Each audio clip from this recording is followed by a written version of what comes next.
C'è una sostanziale condivisione delle diverse strategie di attacco che abbiamo discusso e che riguardano temi di riordino normativo in materia edilizia e urbanistica, riguardano temi di finanza pubblica locale, che puntano cioè all'individuazione delle risorse necessarie per far partire i cantieri, temi legati alle dinamiche del lavoro, non solo in termini di sostegno a chi il lavoro l'ha perso, ma anche di sviluppo, di nuove opportunità, di crescita, di riapertura dei cantieri. Abbiamo parlato di grandi opere infrastrutturali, quelle per le quali la Regione ha sottoscritto un mutuo, e di opere pubbliche locali, cioè di un complesso reticolo di progetti locali gestiti dai comuni e dagli enti locali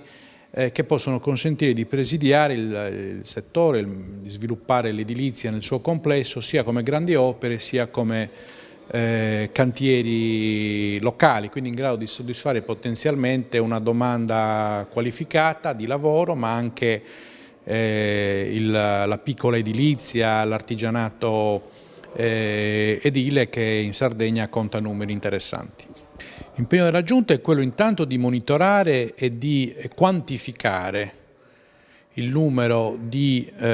occupati e le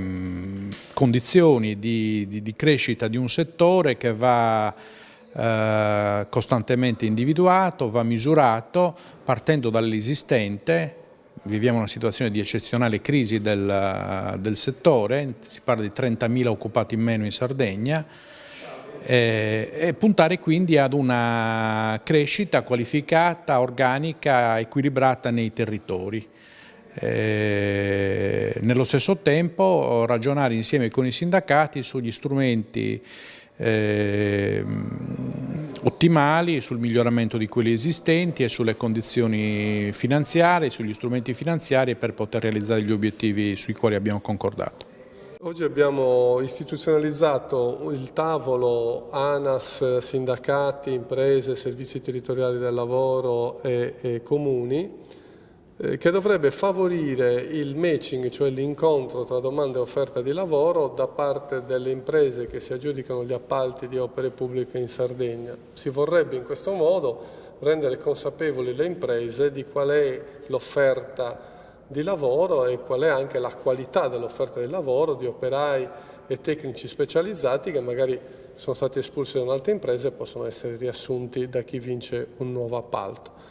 Inoltre si è aperto un tavolo di verifica sulla normativa europea e italiana sugli appalti per verificare come sviluppare al massimo l'inserimento nei bandi di norme sociali e di norme ambientali. Nei primi 8 mesi di governo abbiamo trasferito al sistema degli enti locali, quindi a delle piccole imprese edili,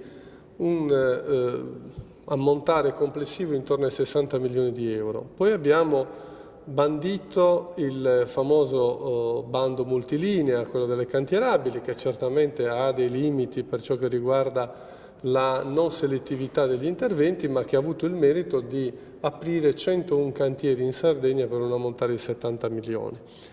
Stiamo favorendo gli interventi di area, a breve di area, cioè dell'Agenzia per l'edilizia abitativa della Regione Sardegna, a breve la Regione Sardegna varerà un piano intorno ai 20 milioni e stiamo favorendo un sistema delle manutenzioni che appunto è un universo di appalti piccoli che dovrebbe essere particolarmente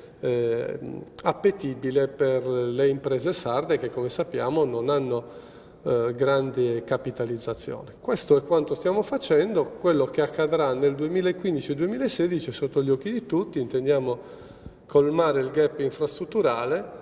in maniera significativa sul rischio idrogeologico, sull'idrico, il fognario e sul viario, e intendiamo consentire ai comuni di programmare autonomamente i propri interventi per le piccole opere pubbliche in maniera tale da non dipendere dallo stanziamento regionale, ma da poter programmare sulla base delle proprie risorse più un fondo che la Regione metterà a disposizione.